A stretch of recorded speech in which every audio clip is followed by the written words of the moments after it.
Hello friends, I welcome you all in my YouTube channel. आज इस video में हम MPCE 022 का ब्लॉक 4 का यूनिट 4 का सेकंड पार्ट स्टार्ट करेंगे। इसमें हम इवैल्यूएशन ऑलरेडी हम जो कर रहे हैं evaluation of guidance and counselling programme में के बारे में हम बात कर रहे हैं। इसमें हम बात करेंगे इवैल्यूएशन के पर्सपेक्टिव्स क्या होते हैं, जिसमें इन्होंने क्या है बेसिकली 3 तरह के पर्सपेक्टिव की बात की है। फर्स्ट है प्रोग्राम की इवैल्यूएशन होती है, सेकंड पे पर्सनल जो उसमें इन्वॉल्व होते हैं उनकी, थर्ड होता है रिजल्ट जो हमने इफेक्टिवनेस को देखना कि जो रिजल्ट्स हैं वो कितने सही हैं, जिस पर्पज़ के लिए वो बनाया था वो कंप्लीट पूरा हो रहा है या नहीं हो रहा। तो सबसे पहले बात करते हैं प्रोग्राम में क्या होता है कि हम ये देखना है जो प्रोग्राम बनाया है वो किस टाइप का है। जो इसमें क्या इस जरिए रिटर्न गाइडेंस प्रोग्राम जब हम प्रोग्राम को इवेल्युएट करते हैं तो सबसे पहले देखते हैं कि इस जरिए रिटर्न क्या कि किसी स्कूल में इस टाइप का कोई गाइडेंस प्रोग्राम है या नहीं है। सेकेंडली जो ये प्रोग्राम है इस written guidance programme the actual implemented programme के वास्तव में इम्प्लीमेंट भी हुआ है या नहीं हुआ। तो ये जब हम एट द टाइम में प्रोग्राम इवैल्यूएशन हम इन 2 पॉइंट्स को सबसे पहले देखते हैं कि प्रोग्राम है या नहीं है इन राइटिंग, और वो इम्प्लीमेंट भी है तो नहीं है कि भाई है तो सही लेकिन इम्प्लीमेंट नहीं हो रहा। तो इन सब चीज़ों को हम देखते हैं। तो if there is any discrepancy between the written programme and implemented तो हमें क्या होता है it will be known why programme evaluation is being done. उसमें देखना पड़ेगा कि हमें ये करना है या नहीं करना। अब क्या है कि we need programme standards to conduct programme evaluation. By programme standard क्या होता है, we mean acknowledge measures of comparison, और जिसके बेस पे हम उस प्रोग्राम को जो क्राइटेरिया उसको हम कंपेयर कर सकें। The criteria used to make judgements about the adequacy of the nature and structure of the programme as well the degree of the programme in place. For example इन्होंने example दिया रखा है। Basically क्या होता है इसमें हम क्या देखते हैं कि प्रोग्राम इवैल्यूएशन को क्या हमने जैसे हमने कहा कि प्रोग्राम है या नहीं है, और वो जो है इम्प्लीमेंट भी हो रहा है या नहीं हो रहा। हमने पहले ये देखा। जो स्टैंडर्ड्स जो हैं उसमें ये देखना कि क्राइटेरिया प्रोग्राम स्टैंडर्ड क्या होते हैं, जिसमें हम प्रोग्राम को हम कंपेयर करते हैं, इवेल्युएट करते हैं कि बाकी से ये जो पहले क्या था अब क्या है। इसके अलावा क्राइटेरिया में जैसे हमने किया था, हमने कौन से टूल्स को इस्तेमाल किया है कि वो कितने रिलायबल है, कितने वैलिड है, क्वेश्चनर को यूज़ किया है हमने, और हमने या जो FGD को यूज़ किया, फोकस ग्रुप डिस्कशन को यूज़ किया, ऑब्जर्वेशन को यूज़ किया है, और इसलिए हमने कौन कौन टेक्निक्स को यूज़ किया at the time of analysis. इन सब चीज़ों के बारे में हम बात करते हैं प्रोग्राम स्टैंडर्ड्स की, जो कि एक पर्टिकुलर क्राइटेरिया की हम जब बात करते हैं। तो school district is able to demonstrate that all students are provided opportunity. अब इन्होंने क्या कहा है कि जो स्कूल जो डिस्ट्रिक्ट है इसको इंश्योर करना चाहिए कि ये जितने भी स्टूडेंट्स हैं उनको उनकी नॉलेज गेन हो रही नहीं हो रही, skills values attitude that lead to self sufficient, कि सभी स्टूडेंट जो है तो सोशली रेस्पॉन्सिबल लाइफ जी सकें, ताकि वो अपने आप सेल्फ सफिशिएंट का मतलब कि दे शुड बी इंडिपेंडेंट। तो इसका बेनिफिट सबको मिल भी रहा है या नहीं मिल रहा। To make judgments about guidance program using standards, evidence is needed concerning whether not the standards are being met। जो standards हम यूज़ कर रहे हैं वो met भी हो रहे हैं नहीं हो रहे, हम उसको यूज़ भी कर रहे हैं नहीं कर रहे। In programme evaluation such evidence is called documented. Documentation का मतलब क्या होता है, जो भी हम इंफॉर्मेशन ले रहे हैं, जो भी प्रोग्राम को लागू कर रहे हैं, उससे जो हम लोग चीज़ें अचीव करना चाहते हैं वो that should be all particularly all should be documented. तो using the standard listed about evidence that the standard is in place might include. अब इसमें इन्होंने आगे फर्दर कहा है कि इसमें क्या क्या चीज़ें होनी चाहिए। इसमें क्या है, documentation of such evidence could include क्या, गाइडेंस करिकुलम गाइडलाइन। जो हम जो है डॉक्यूमेंटेशन में जो गाइडलाइन क्या है जो हम प्रोग्राम को लागू कर रहे हैं, गाइड्स क्या है, गाइडेंस करिकुलम गाइड्स, यानी जो एक जो गाइडलाइन बेसिकली उसको गाइडलाइन ही कहेंगे, जो हम पर्टिकुलर प्रोग्राम को लागू कर रहे हैं गाइडलाइंस उसके क्या है। टीचर्स एंड काउंसलर जो हैं उनकी वो क्या हैं, उनके यूनिट कितने उसमें इन्वॉल्व हैं, कौन से उसको प्लान को यूज़ कर रहे हैं, ईयरली मास्टर उसका कोई कैलेंडर भी है कि नहीं उस पर्टिकुलर प्रोग्राम के लिए, जैसे हमने गाइडेंस का कैलेंडर की बात की थी। एंड करिकुलम मटेरियल जो उसमें जो उनको पढ़ा रहे हैं वो किस टाइप का मटेरियल है, उसमें कितना है, क्या है, उसमें वो क्या पढ़ाना चाहते हैं, उन सब चीज़ों के बारे में एवरीथिंग शुड बी डॉक्यूमेंटेड। फिर है पर्सनल की बात करते हैं। पर्सनल में कौन से होते हैं, जो लोग डायरेक्टली उसमें इन्वॉल्व हैं उनकी प्रोग्रेस को देखना, उनके वर्क्स को एवेल्यूएट करना, सब ने कितना कितना काम किया है, कैसे कैसे काम किया, क्या क्या टेक्निक को यूज़ किया है। For instance the job description of school counsellor would include the following rules. Implementing the guidance curriculum, उसको इम्प्लीमेंट, उसने जो उन्होंने कहा जो स्कूल काउंसलर है, अगर हम उसके रोल की बात करते हैं, इज ऑल्सो ए पर्सनल, तो उसमें क्या है कि उन्होंने कैसे इंप्लीमेंट किया है उस गाइडेंस प्रोग्राम को। Counselling individuals and small groups with immediate needs and specific problem, उन्होंने जो अप्लाई किया है, उसको इम्प्लीमेंट किया है, तो वो उन्होंने क्या कि उनकी अभी की जो इमीडिएट नीड्स है उस पर किया या किसी के पर्टिकुलर प्रॉब्लम के हिसाब से उन्होंने उनको गाइड किया है। फिर कंसल्टिंग विद पेरेंट्स, उन्होंने पेरेंट्स से कंसल्ट किया नहीं किया, टीचर से किया नहीं किया। Referring students to appropriate community agency, उसके बारे में बात करेंगे। Coordination, conducting and being involve with activities that improve the operation, उन सब के सब कोऑर्डिनेट करना उन एक्टिविटीज़ के साथ, ताकि जो है जो स्कूल की फंक्शनिंग में जो है इन्वॉल्व हों और ताकि उनको काफ़ी जो है उस टाइप की इंफॉर्मेशन मिल सके। ये हम सब बातें कर रहे हैं पर्सनल को लेकर, जो कि स्कूल काउंसलर को लेकर हम बात करेंगे। टीचर्स के पार्ट पे भी हो सकता है। Evaluating and updating the guidance, evaluate करना, उसकी इफेक्टिवनेस को देखना, उसको अपडेट करना। अपडेट का मतलब क्या, जहाँ पे कोई वीक पॉइंट्स हैं, कुछ की लिमिटेशंस हैं, कोई सजेशंस आते हैं, कोई फीडबैक आता है, उनको अपडेट करना उसके अंदर। कंटिन्यूइंग प्रोफेशनल डेवलपमेंट, ये सब हमारे बात हो गई उसमें जब हम बात करते हैं पर्सनल इवेल्यूएशन की। अब हम बात करेंगे रिजल्ट्स में हम क्या देखते हैं कि स्टूडेंट्स की स्किल जो पहले कितनी थी और बाद में उनका आपस में डिफरेंस देखते हैं, कि रेटिंग करते हैं, चाहे हम कैसे भी किसी भी टूल से हम उसको यूज़ करें, ताकि हम ये देख रहे हैं कि जो हमारा जो प्रोग्राम है वो कितना इफेक्टिव रहा है। We need to evaluate the results of the guidance programme according to Johnson. The results में भी लॉन्ग रेंज, जो रिजल्ट होते हैं लॉन्ग रेंज में भी हो सकते हैं। लॉन्ग रेंज का मतलब क्या है, जो लॉन्ग जिसमें हम बात करते हैं, अगर लॉन्ग रेंज की बात करते हैं, ये कहाँ से होते हैं, फॉलो अप स्टडी से हमारे को मिलते हैं। इंटरमीडिएट क्या होता है, जो इमीडिएट वाली जो हम बीच में कभी भी कर सकते हैं, जैसे एक तो हो गया लॉन्ग रन का, एक हो गया इमीडिएट का। ये होता है बीच में हम कभी भी कुछ जो एक होता है अनप्लान, जिसका कोई प्लानिंग ही नहीं है, हम कभी भी उनको देख सकते हैं कि ये जो प्रोग्राम हमने बनाया था जो स्टूडेंट्स के लिए अगर बनाया है, तो उनकी स्किल्स में, उनकी नॉलेज में कितना इम्पैक्ट आया, कितना गेन हुआ है, उन सब चीज़ों की ये बात कर रहे हैं। तो इसलिए इन्होंने कहा कि Siddiqui suggested use of confidence survey to conduct immediate evaluation. उन्हें बताया कि अगर इमीडिएट करते हैं तो हमें इस सर्वे को यूज़ करना चाहिए to measure mastery of guidance competencies. In this format guidance competencies are listed and students are asked to rate how confident they are that they have mastered the competency। यानी अगर हम इसकी बात करते हैं तो उन्होंने कहा है कि ये इस सर्वे के थ्रू हम क्या देखते हैं, उनके हम ये देखते हैं स्टूडेंट्स की कॉम्पिटेंसीज को, कि वो कितना कॉन्फिडेंट उस चीज़ के लिए जो उन्होंने जो है जिस उनकी मास्टरी उन्होंने अटेन की है उसके बारे में पता चलता है। तो ये हमारा क्या हो गया जब हम रिजल्ट की बात करते हैं। आपके बेसिक स्टेप्स क्या होते हैं, बेसिक स्टेप्स में नंबर 1 पे क्या होते हैं, हम बात करते हैं नंबर 1 पे ये हो गया हमारा ऑब्जेक्टिव्स। सेकंड पे उसी के हिसाब से हम प्लानिंग की बात करते हैं, फिर उसको एनालिसिस करते हैं, फिर हम रिफ्लेक्ट यानी इंट्रोस्पेक्ट करते हैं, फिर हम बात करते हैं फॉलोअप की। ये हमारा क्या हो गया बेसिक स्टेप्स। सबसे पहले बात करेंगे आइडेंटिफिकेशन ऑफ प्रोग्राम के ऑब्जेक्टिव्स क्या है। सबसे पहले हमारे को ये देखना है क्या हमारे को गोल्स रखने हैं, क्या हमारे को ऑब्जेक्टिव रखने हैं। Evaluation in terms of achievement of the objectives is most difficult, कि हमें कौन से ऑब्जेक्टिव रखने चाहिए जिनको हम इस प्रोग्राम के थ्रू अटेन करना चाहते हैं, अचीव करना चाहते हैं। In the first place no standard set of objectives has been formulated. Objective क्या होते हैं स्कूल से may differ from school to school, from counsellor to counsellor, depend upon कि वो जो कर रहा है वो और जिसके ऊपर किया जा रहा है वो किस टाइप के लोग हैं। तो इसलिए सबसे पहले क्या होता है हमारे को, सबसे इंपॉर्टेंट पार्ट क्या होता है हमारे को, प्रोग्राम के ऑब्जेक्टिव होते हैं वो डिज़ाइन करने होते हैं। Until the objectives of the guidance are clearly defined by school it is difficult to measure. तो जब तक हम उनको डिज़ाइन ही नहीं करेंगे, डिफाइन ही नहीं करेंगे, तो उनको मेजर हम आउटकम को कैसे करेंगे, हम उसकी इफेक्टिवनेस को हम कैसे देखेंगे। तो therefore the first step in programme evaluation is no, क्या होता है उनको आइडेंटिफाई करना इनके प्रोग्राम ऑब्जेक्टिव्स को, and also assessment of what to be evaluate. हम ये देखना है हमें क्या हमारा टारगेट ग्रुप रहेगा, हमें किस चीज़ को इवैल्यूएट करना है, उस जो प्रोग्राम के अंदर हमें क्या चाहिए जिसको हम प्रोग्राम जिसके कारण हमने वो प्रोग्राम को बनाया है। इन सब चीज़ों के बारे में मालूम होना बहुत ज़रूरी है। सेकेंड पॉइंट है प्लानिंग। सेकेंड स्टेप में हम प्लानिंग क्या करते हैं, जब हमारे ऑब्जेक्टिव बन गए, once we you have formulated the objective of the programme evaluation, अब हमारे को क्या करना है नेक्स्ट स्टेप में, हमारे को अब प्लानिंग करनी है प्रॉपर कि टाइप्स ऑफ इवैल्यूएशन जो हम इवैल्यूएशन करेंगे वो किस टाइप का होगा।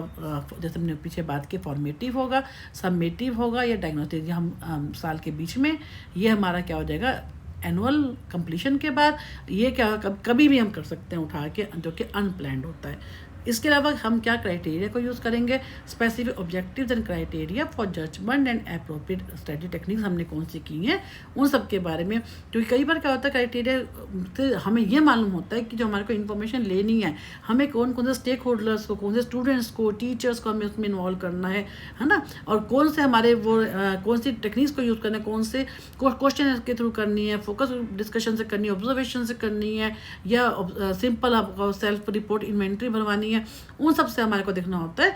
तो इस टाइप से हम क्या करते हैं कि ये तो हमारा हो गया, since all primary programme objectives are related to student behaviour and development, the primary criteria inevitably related to programme. जो फर्स्ट हमारा क्या होता है, प्राइमरी क्राइटेरिया क्या होता है, programme output in terms of what happen. Main हमारा पर्पस क्या होता है कि हमारा जो है स्टूडेंट का, हमारा कि स्टूडेंट को हम देखना चाहते हैं उन पे उनके कितना चेंज आया उसके अंदर। सेकंड पॉइंट पे वो क्या करते हैं कि हम क्या कहते हैं, रिलेट टू प्रोग्राम प्रोवाइड्स कि it is important and realistic meaningful feasible criteria. Second पे हम ये देखते हैं कि सबसे पहले हम जो बेस हमारा क्या होता है स्टूडेंट, सेकंड पे हम देखते हैं कौन से मेथड्स हम जो यूज़ कर रहे हैं, यानी प्रोग्राम का जो प्रोविज़न जिसकी वो बात कर रहे हैं उस, जैसे यहाँ पे इन्होंने दिया हुआ है ना।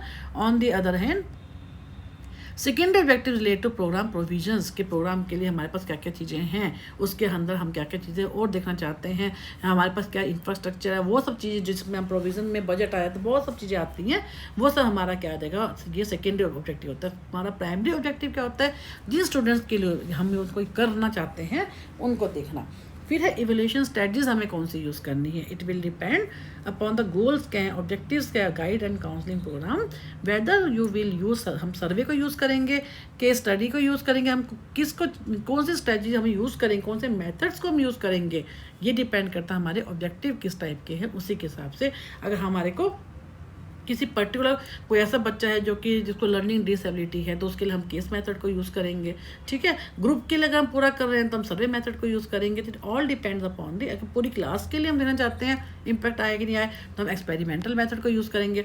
तो इस टाइप से उन्होंने कहा है कि जो स्ट्रेटजीज क्या होंगी, it all depends upon the objectives क्या हैं, गोल्स क्या हैं। देन प्रोसीजर और टेक्निक्स, इसमें क्या होता है हम ये देखते हैं कि हमें for collection of data procedure and tool में हम क्या कहते हैं, टेस्ट हो गया, केस कन्फ्रेंस, इंटरव्यूज़ हैं, है ना, ऑब्जर्वेशन है, ग्रुप डिस्कशन है, हम किसको क्या यूज़ करना चाहते हैं उसके वो हमारा प्रोसीजर है या कौन सी टेक्निक्स होंगी जिसके बेस पे हम उसको इन्फॉर्मेशन को कंपाइल करेंगे। फिर हमारा ये हो जाएगा कि अभी इन्होंने कहा है कि नेक्स्ट हम बात करते हैं एनालिसिस की। एनालिसिस हमारा जो है थर्ड स्टेप है, इसमें हम क्या करेंगे, इन्फ्रेंसेस जो हमने जितना भी हमारे को रॉ डाटा मिला है उसको हम बेस पे हम कंक्लूजन निकालेंगे फ्रॉम द डाटा। इन्फ्रेंसेस क्या होता है, निष्कर्ष जिसको बोलते हैं कंक्लूजन निकालना। Can be drawn from the data, जिस जो हमने डिफरेंट टेक्निक से डाटा को यूज़ उनको लिया है, रॉ डाटा हमारे को मिला है, उसको हम क्या करते हैं, कंपाइल करते हैं to determine all facts and relationship. In this phase the analysis of data is done to determine extent of success क्या है, एग्जामिन वीकनेसेस क्या हैं, प्रोग्राम की स्ट्रेंथ्स क्या हैं। It enables the counsellor to make recommendation और suggestion कि हमें क्या आगे सजेशन देना, क्या कैसे उसको कोई अगर मॉडिफाई करना है तो उसको करना। तो इस टाइप से क्या होता है, ये बहुत ही असेंशियल कंपोनेंट होता है ऑफ इवैल्यूएशन। देन बात करते हैं रिफ्लेक्शन, जिसमें हम कहते हैं इंट्रोस्पेक्शन की। इंट्रोस्पेक्टिव थिंकिंग का मतलब क्या है, ये देखना कि जो हमने प्रोग्राम बनाया है वो उसके हिसाब से इंट्रोस्पेक्ट करना कि वो जो हमने जो सोचा था उसके लिए कि उसके रिजल्ट्स वैसे हुए कि नहीं हुए। उसका मेनली क्या होता है, इम्प्लीमेंट जो आउटकम आया है हमारे पास एक्चुअल में वो कितना इफेक्टिव है। जो सोचकर हम प्रोग्राम के हमने कैसे क्या जो हमने सोचकर प्रोग्राम को स्टार्ट किया था, क्या हमने वो जो ऑब्जेक्टिव सोचे थे क्या वो वास्तव में उनको इफेक्टिवनेस आई है कि नहीं आई, और रिजल्ट्स को जब हम एनालिसिस करते हैं तब पता चलता है। तो ये हमारा क्या होता है, इंट्रोस्पेक्टिव थिंकिंग, जिसमें हम ये देख लेते हैं this will provide way for further follow up and would also help in improvement of the programme in future. Then बात करते हैं फॉलोअप की। फॉलोअप में हम क्या करते हैं कि फॉलोअप करना, इसमें एक बार हमने कर लिया, कुछ टाइम के बाद फिर इसको फॉलोअप करना कि जो हमने किया था उसकी एडिक्वेसी को, इफेक्टिवनेस को देखने के लिए based upon the data analysis and reflection जो हमने ऊपर की है on outcomes of the programme. This stage of evaluation process deal with actual implementation of the modified guidance and counselling programme. इसमें क्या होता है, फॉलो अप के अंदर हेल्प्स दी काउंसलर और school management in correcting weaknesses कोई होती हैं, कोई लिमिटेशन होती हैं, उनको करेक्ट करने के लिए, ताकि फॉर द ताकि बच्चे जो हैं उससे बेनिफिशियल, जो हमारे बेनिफिशियरी होती है, स्टूडेंट्स होते हैं, उनको उनका बेनिफिट हो सके। अब क्या मॉडल्स। मॉडल ऑफ इवोल्यूशन क्या होते हैं, बहुत इंपॉर्टेंट है। इनमें से 3 मॉडल इन्होंने यहाँ पे दे रखे हैं, लेकिन हमारे जो सिलेबस में है खाली इन्होंने अकाउंटेबिलिटी ब्रिज मॉडल की बात की है। ये बहुत ही इंपॉर्टेंट है, कई बार एग्जाम में आता है ये, तो बहुत ही सिंपल भी है। तो अकाउंटेबिलिटी ब्रिज मॉडल क्या होता है, इसमें इन्होंने क्या कहा है, 3 बातों की इन्होंने जो है, जैसे 3 हमारे जो है एवोल्यूशन के थे, इनमें इन्होंने जो है अकाउंटेबिलिटी ब्रिज मॉडल है, जो कि एस्ट्रोमोविक, कोकर और हॉस्किन 3 लोगों ने इसको दिया है। और इसका जो जितना भी ये जो मॉडल है, इसको 2 पार्ट्स में बांटा इन्होंने। एक तो हम प्रोग्राम का इवोल्यूशन करते हैं, एक होता है कंटेक्स्ट, जिस कंटेक्स्ट में वो बनाया गया है उसकी। अब है, हम पहले बात करते हैं प्रोग्राम इवोल्यूशन साइकिल क्या होती है। इसमें क्या होता है, इसमें नंबर पे बात कर रहे हैं प्लानिंग। सबसे पहले क्या होता है कि जितनी भी काउंसलिंग, जो गाइडेंस काउंसलिंग प्रोग्राम होते हैं, वो प्लान की जाते हैं कि हमें क्यों करने हैं और हमें किस टाइप की इंटरवेंशन की ज़रूरत है, क्यों हम वो कर रहे हैं, क्या क्या प्लान हमारा रहेगा, कौन सी इंटरवेंशन ऐसी होनी चाहिए, कौन से हमें टूल्स को यूज़ करना है, कौन कौन से रिसोर्सेज होंगे, है ना। इन सब को हम क्या करते हैं, प्लानिंग स्टेज में लेके आते हैं। सेकेंड कौन सा, इम्प्लीमेंटेशन। अब ये सब चीज़ें प्लानिंग हो गई, अब उसको इम्प्लीमेंट करना। Guidance and counselling programmes are actually executed मतलब क्या है, उसको इम्प्लीमेंट किया जाता है। एनी ड्रॉबैक, कोई भी प्रोग्राम में कोई भी अगर वो आती है, ड्रॉबैक होती है, तो उसको रेक्टिफाई किया जाता है ना, ताकि जो है हम उसको ठीक ढंग से इम्प्लीमेंट कर सके। फिर उसका मॉनिटरिंग होती है, रिफाइनमेंट, मॉनिटरिंग की जाती है कि जो कितना वो सक्सेसफुल हो रहा है। अगर किसी एडजस्टमेंट की जरूरत होती है तो फिर वो की जाती है, जिस कॉल्ड द रिफाइनमेंट। फिर आउटकम, जो रिजल्ट्स हैं, फिर उनको देखा जाता है। जो रिजल्ट्स आ रहे हैं वो कि उनमें कोई जो ऑल्ट्रेशन, जो हमने पीछे ऑल्टर किया था, कोई हमने मॉडिफिकेशन की थी, कुछ चेंजेस किए थे, उसके बाद जो स्टूडेंट्स का पे क्या असर हुआ है या नहीं हुआ, स्टूडेंट्स का जो आफ्टर इंटरवेंशन उनके ऊपर कोई असर हुआ है नहीं, या आउटकम को एसेस करना, डेट इज कॉल्ड थी, जिसमें हम क्या करते हैं, फाइनल असेसमेंट होती है of the outcome of the programme और intervention provided to the students. Then बात करते हैं कंटेक्स्ट इवोल्यूशन। ये है दूसरा पार्ट। हमने फर्स्ट में क्या किया है, प्रोग्राम इवोल्यूशन साइकिल की बात की थी। सेकंड में हमने बात की है कंटेक्स्ट इवोल्यूशन साइकिल। सबसे पहले बात करते हैं feedback from stakeholders. Stakeholders कौन से हैं, काउंसलर हो गया, स्कूल टीचर्स हो गए, स्टूडेंट्स हो गए, मैनेजमेंट हो गई। Outcomes are communicated to the stakeholders and feedback, उनसे फीडबैक लिया जाता है। फिर स्ट्रेटजिक प्लानिंग, उसमें क्या होता है कि इसमें क्या होता है, हम बेसिकली कि उनका हमारा विज़न क्या है, मिशन क्या है, हमने जो प्लानिंग की थी उसका जो पर्पस है, उसके हिसाब से हम जो प्रोग्राम को ले रहे हैं, उस प्रोग्राम का हमारा क्या विज़न रहेगा, क्या हमारा मिशन रहेगा, हमें क्या क्या आगे टारगेट अचीव करने हैं। तो इनमें क्या होता है, in with the school counsellor engaging in strategic planning which can include a thorough examination possible, जिसमें विजन की बात हमने की, मिशन की बात की, पर्पस क्या रहेगा overall school guidance counselling programme का। फिर नीड्स असेसमेंट। नीड्स क्या है कि जो काउंसलर के होते हैं उसकी नीड्स को, रिक्वायरमेंट्स को फ्रॉम डिफरेंट सोर्सेज, उनको अपार्ट बच्चों और टीचर्स के अलावा, पेरेंट्स के अलावा जो बाकी और क्या उनकी नीड्स हैं जो हम बाकी रिसोर्सेज से ले सकते हैं, कहाँ कहाँ पे लूप होल्स हैं, कहाँ कहाँ पे हमारे को उन इन सब चीज़ों की ज़रूरत है, उनको इकट्ठा करके रीडिज़ाइन किया जाता है, रीफॉर्मुलेट किया जाता है ओवरऑल काउंसलिंग प्रोग्राम को। फिर सर्विस ऑब्जेक्टिव। सर्विस ऑब्जेक्टिव के बाद में क्या है, इनकॉर्पोरेट्स द रिजल्ट्स। इनमें क्या होता है, जो भी सब चीज़ों को हमने ऊपर ये जो पॉइंट किए हैं, इन सब चीज़ों को ध्यान में रखते हुए फिर से हम उस चीज़ को वो करते हैं, उन सब चीज़ों को चेंज करके उसके बाद क्या होता है, प्रीवियस जितनी प्रीवियस चीज़ें हुई है उनके बेस के ऊपर हम फीडबैक हुआ, हमारा असेसमेंट हुआ, इनके बेस के फर्दर इंटरवेंशन आर डिज़ाइन, और फिर से वो नए तरीके से उसको सब कुछ इकट्ठा करके फिर उसके ऊपर नए तरीके से उसको प्लान किया जाता है। तो एक साइकिल होता है जो कि आगे चलता रहता है। जैसे इन्होंने एक डायग्राम में बड़े अच्छे तरीके से बता भी रखा है कि कैसे कैसे जो है आउटकम, देखो इसमें कैसे अकाउंटेबिलिटी ब्रिज मॉडल की इन्होंने बात की। सबसे पहले इन्होंने कहा है प्लानिंग की बात की है ना, स्ट्रेटजिक प्लानिंग हो गई। फिर उसके बाद कैसे वो इम्प्लीमेंट करते हैं, नीड असेसमेंट, जैसे इन्होंने यहाँ पे देखो ना बड़े अच्छे तरीके से उन्होंने समझा रखा है कि यहाँ पे ये अकाउंटेबिलिटी का जो है बात कर रही है। कैसे, ये देखो हमने अभी जो लास्ट में किया सर्विस ऑब्जेक्टिव, पहले ये हमारी प्लानिंग हो गई, फिर इम्प्लीमेंटेशन हो गया, मॉनिटरिंग हो गई, असेसमेंट हो गया, फिर कम्युनिकेट करते हैं, फिर फीडबैक आता है, स्ट्रेटेजिक प्लानिंग होती है, नीड असेसमेंट है, फिर सर्विस। यहाँ पे क्या है, सब होने के बाद इनकॉर्पोरेट करके फिर से प्लानिंग की बनाई जाती है, कोई भी चेंजेस होते हैं। तो इस टाइप से ये जो पूरा सर्कल जो है ये चलता रहता है। तो ये हमारा क्या अकाउंटेबली ब्रिज मॉडल है, can be effective model of evaluation. इन्होंने क्या कहा, ये सबसे ज़्यादा इंपॉर्टेंट मॉडल है जो हम कैसे कैसे इसको आगे यूज़ कर सकते हैं। आगे क्या है कि अप्रोचेस क्या होती हैं। अप्रोचेस में क्या होते हैं, 3 तरह के अप्रोचेस की इन्होंने बात की, appraisal approach, assessment approach and evaluation approach. ये भी काफ़ी इंपॉर्टेंट चैप्टर है कि पूरे प्रोग्राम को हमने जो किया है, क्या इम्पैक्ट आया है, पूरे प्रोग्राम को करना। अप्राइजल का मतलब क्या है कि पूरा फुल प्रोग्राम हमने जो किया है उसका पर्पस क्या रहा है, क्या जो बच्चों पे असर हुआ है, नहीं, पूरा अप्राइज कर इसको बोलते हैं। Serve the purpose of determining the status of the programme and student. जो हमारा प्रोग्राम था वो, और जो स्टूडेंट्स को पूरा देखना कि उस पर इम्पैक्ट कितना आया है या नहीं आया। Surveys are conducted to determine the status and development of level of the programme, provision, activities, procedure, techniques, पूरा ओवरऑल जो आ जाएगा, जिसके अंदर हम पूरी इन्फॉर्मेशन को कलेक्ट करेंगे इस बारे में, पर्पस से लेकर उसका प्रोग्रेस का इम्पैक्ट को देखना। Second, assessment. असेसमेंट क्या होता है, changes, measure the changes in programme and activities. Periodically हम उसके हमको असेस करें कि हम, जैसे हमने फॉर्मेटिव की बात की थी, डायग्नोस्टिक की बात की थी, वो देखना कि कहाँ पे कोई चेंजेस की जरूरत तो नहीं है जिसको हमें ऐड ऑन करने की, जो भी चेंजेस हमने की हैं वो जो हमें चेंज करने हैं उन सब चीज़ों को देखना, नोट करना। This is called the assessment approach. फिर इवेल्यूएशन। इवेल्यूएशन की बात क्या होती है कि क्या वर्थ जो हमने प्रोग्राम बनाया उसके वर्थ को देखना कि वो कितना, जो ये देखना कि worth and effectiveness of the programme देखना कि जिस पर्पज से हमने वो प्रोग्राम बनाया था वो पूरा भी हो रहा है या नहीं हो रहा। तो ये हमारा क्या हो गया, इवेल्यूएशन अप्रोच। तो इसमें क्या लास्ट में, as a counsellor you should undertake evaluation of the guidance program by implementing these 3 approaches in the order। अब 3 approaches के बेस पे कहते हैं, देख सकते हैं, in which they have been mentioned above। you should first determine what is, सबसे पहले जो हमने शुरू में नंबर 1 पे किया अप्राइजल। इसमें क्या होता है, सबसे पहले हमें ये देखना कि what is being done और क्या एग्जिस्ट कर रहा है। देन उसमें हम चेंजेस देखना कि जो चेंजेस हो रहे हैं वो हो, यहाँ पे हमने असेसमेंट की बात की। उसके बाद हमने प्रोग्राम के वर्थ को, इफेक्टिवनेस को देखना। इस टाइप से हमारे जो है टोटल 3 तरह के अप्रोच की बात की है, अप्राइजल, असेसमेंट एंड इवेल्यूएशन। इस वीडियो को हम यहीं पे ख़त्म करते हैं। नेक्स्ट वीडियो में हम मेथड्स ऑफ इवेल्यूएशन से स्टार्ट करेंगे। Thank you for watching my